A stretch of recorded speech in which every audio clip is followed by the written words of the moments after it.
Now, I wasn't planning on making this video, but going into this year, I'd already made up my mind. I was going to skip the iPhone 17 Pro Max. Now, after so many years of tiny tweaks and recycled designs, it kind of felt like Apple had forgotten how to surprise us. I figured that this year it would be more of the same, new color, new name, same old phone. But then I watched the event, and for the first time in years, it actually felt like Apple showed up with something different. The design looked bold and futuristic, like they'd finally broken out of their own mold. The way it caught the light, how sleek and sharp it looked on stage, and it had this flashiness to it that screamed, this isn't just another S-year update. And underneath all of that polish, it was packed. They finally bumped it up to 12 gigs of RAM, the display's brighter than anything that they've ever made, and the camera's completely overhauled. It kind of felt like for once, Apple wasn't just iterating, they were actually trying to push forward again. And that's when I knew that I had to try it. Because if you know me, you know that I do switch for phones that I really like. And something about this phone made me wonder if this is the year that Apple finally breaks their cycle, or if this is just another hype train that will fizzle out within a month. So I switched. I'm testing out the iPhone 17 Pro Max, and over the next few minutes, I'm taking you along with me to see if it's actually the comeback Apple wants it to be, or just another pretty distraction. Now, before bumping into my thoughts on the 17 Pro Max, I think it's truly fair to give you some context because I wasn't coming from an old, slow phone. I was daily driving the Pixel 10 Pro XL, and honestly, I love that thing. It's one of those phones that just gets out of your way and lets you focus. The battery life is insane, like easily pushing me through those brutal 12-hour filming days without begging for a charger. The cameras were ridiculously consistent, especially for the main sensor. It gave me these clean, punchy shots without me having to tweak much at all. So switching wasn't because the Pixel let me down, it was more because deep down, I was curious about this iPhone. And over the past year, if you've been watching the channel, you've probably noticed that I've pretty much been living in the Android world. Samsung, OnePlus, Google, I've been testing them all. And honestly, my enthusiasm for Apple has been dropping fast. I even made like 3 or 4 videos on the 16 Pro Max last year, and each one, as the years went on, I found a little less exciting. You know, Apple just kind of started to feel safe, predictable, and almost boring. And I couldn't picture myself actually using an iPhone again for daily life. Maybe for filming B-roll or testing out camera features for videos, but not as my main phone. But then the 17 Pro Max showed up, and for the first time in a very long time, it actually looked like Apple was trying again. And then I decided, you know,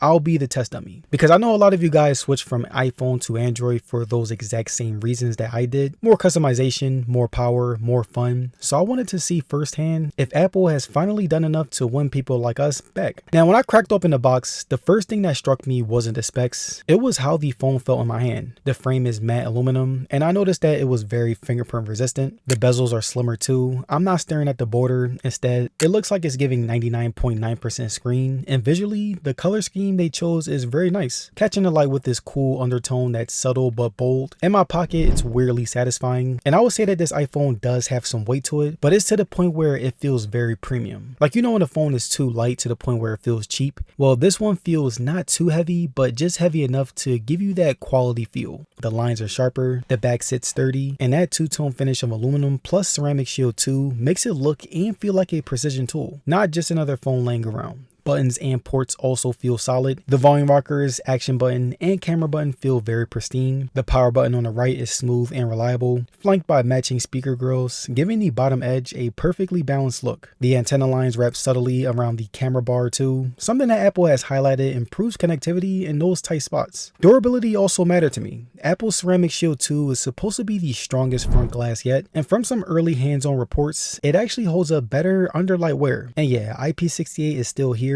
6 meters underwater for 30 minutes. I ran my phone under the sink for a little bit, and as you guys can tell, it was fine. Now, the display was one of the first things that really stood out to me. It's big, 6.9 inches, and Apple's clearly tried to make every bit of that space feel usable. The bezels are noticeably slimmer now, and it gives the phone a really clean, modern look without feeling oversized or unwieldy, and it just looks more refined than what we've seen over the past few years. And what's impressed me more than the size though is how usable it stays in different lighting. Apple pushed pushed the peak brightness to around 3000 nits this year, and you can tell I was outside in the middle of the day using my phone, and for once I didn't have to tilt or hunt for shade. The screen stayed readable the whole time, and also a big part of that is the very underrated new anti-reflective coating. And honestly, that's one of those upgrades where you don't really appreciate it until you see it next to a phone that doesn't have it. Like my Pixel 10 Pro XL is already a gray screen, but side by side, the 17 Pro Max cuts through glare a lot better. It's subtle, but in real world use, it actually makes a difference. The colors are solid, accurate, not overdone, and the resolution is sharp enough to the point where that even small texts look very clean. It's great for looking back through photos or checking edits before posting. And of course, the 120Hz Pro Motion is still there, so everything from scrolling to scrubbing through videos feels smooth and responsive. It's almost a night and day jump from Pixel, and it's clear that Apple put some real effort into refining the screen this year. Between the brightness, the anti-glare, and the smoother visuals, it definitely feels like a display that belongs on a flagship phone. Now, performance is usually the part where I don't really notice on day one, but with this phone, it kind of forced me to. The A19 Pro chip feels fast in a way that it's kind of hard to put into numbers, but you notice it when you're bouncing between apps. I spent the afternoon filming clips, quickly editing them, uploading to socials, then jumping straight into Genshin Impact and Fortnite, and there wasn't a single stutter or pause. It stayed smooth no matter how quickly I was pushing it. And what surprised me more was how calm it stayed. Even while running Genshin Impact on high settings for over an hour, the phone never got uncomfortably warm. Apple's been talking about the new vapor chamber cooling system that they've added this year, and it actually seems to be doing something. My 10 Pro XL usually gets noticeably warm after long gaming sessions, so this was a pretty nice change. The battery has been just as impressive so far. I've only had the phone for a day, but it's been a packed one. Filming video, editing footage, posting content, watching YouTube, gaming, and handling regular social media stuff. And by the time I wrapped up the night, I still had around 35% left. And that's honestly more than I expected, especially considering how bright the screen can get and how hard I pushed it. Charging has also been very quick. The 40-watt USB-C fast charging brought me from 20% to just over 60% in a half an hour. And this was great while I was prepping for a shoot. And the MagSafe can hit up to 25 watts if you're using it wirelessly. It's not the fastest that I've seen, but it's definitely reliable and convenient enough to keep up with my workflow. So overall, even after just one day, it feels like this phone has headroom. There's no lag, no hiccups, no heat spikes, just consistent performance and battery that doesn't make me babysit the percentage. And if it keeps this up, it's really going to be hard to complain. Now, if there's one area that I really care about on the phone, it's the cameras. The 17 Pro Max is rocking a triple 48 megapixel setup, the main sensor, an ultra wide, and the telephoto, and can push up to 8 times optical quality zoom. The main sensor is the one that I use the most so far, and the images look clean and confident. There's a depth to them without looking fake, and the sharpness holds up even when I crop in later for thumbnails or reels. The color science feels very Apple, natural but slightly boosted, which makes skin tones look good straight out of the camera. The ultra wide also keeps things crisp around the edges, which is something that a lot of ultra wides struggle with. And I used it to capture a full room shot while I was setting up lights, and it actually held the contrast well without that weird washed out look. Now, the telephoto is probably the most fun to shoot with. I shot a few close shots just to see how it looked, and they were surprisingly stable. The software did a lot of heavy lifting here, and because of that zoom level, it actually looked very good.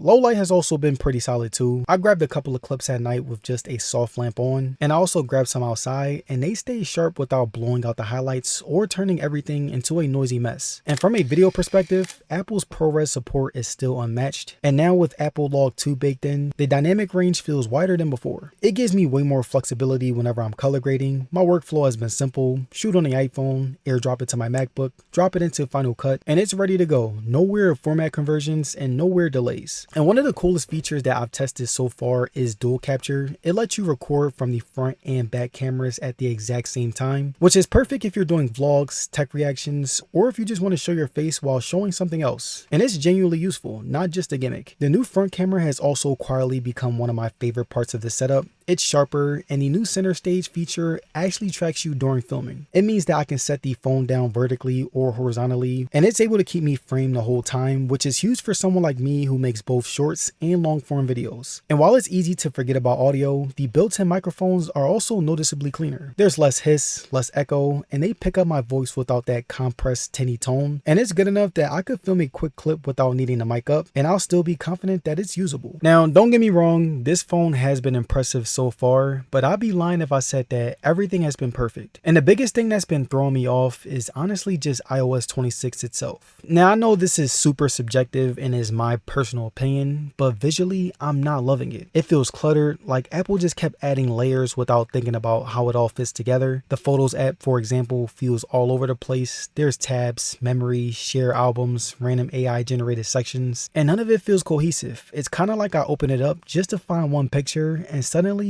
I'm scrolling through this messy collage of features that I didn't ask for. Even the camera app's layout feels kind of directionless this year. It works, but it just doesn't feel as clean or intentional as it used to. There are tiny icons tucked in the corners, menus hidden between swipes, and it's functional, but it's not elegant anymore. And that's probably my biggest gripe right now. iOS 26 just looks confused. It's the least visually cohesive version of iOS that I've used. Everything works fine, but it feels like Apple hasn't decided what they want iOS to be anymore, and that lack of focus kind of shows. It's not a deal breaker, and none of this ruins the phone for me because I'm kind of used to it now, especially since I've had the beta since around, I believe, June. But it does take away from how polished the hardware feels. Like you're holding this ultra premium device, but the software hasn't caught up with it yet. So was it worth switching? Well, honestly, yeah, for me, so far it is. The iPhone 17 Pro Max finally feels like a phone that's trying again. The design actually looks new with slimmer bezels and a soft matte aluminum frame that makes it look sharp, clean, and premium without being heavy. The display isn't just bigger, but it's also more practical now. And the peak brightness and anti-reflective coating sounds like small things, but they made a real difference when I was outside editing, and that kind of day-to-day usability matters. So in my opinion, I think that this phone is perfect for creators, power users, and anyone who's already deep into the Apple ecosystem who wants something reliable, powerful, and polished to work on. So if you mostly care about social media, basic photos, or you're coming from a recent iPhone, you might not see enough of a difference to justify the price. But if you create, if you push your phone hard every single day, and if you've been waiting for Apple to feel new again, then this might be the one that makes you switch back. Because honestly, this doesn't just feel like another iPhone, it feels like Apple finally remembered how to surprise us again. Now, if you're like me, always juggling meetings, calls, or lectures, then you know how tough it is to keep track of everything, and that's why I'm so excited to tell you guys about the TicNote.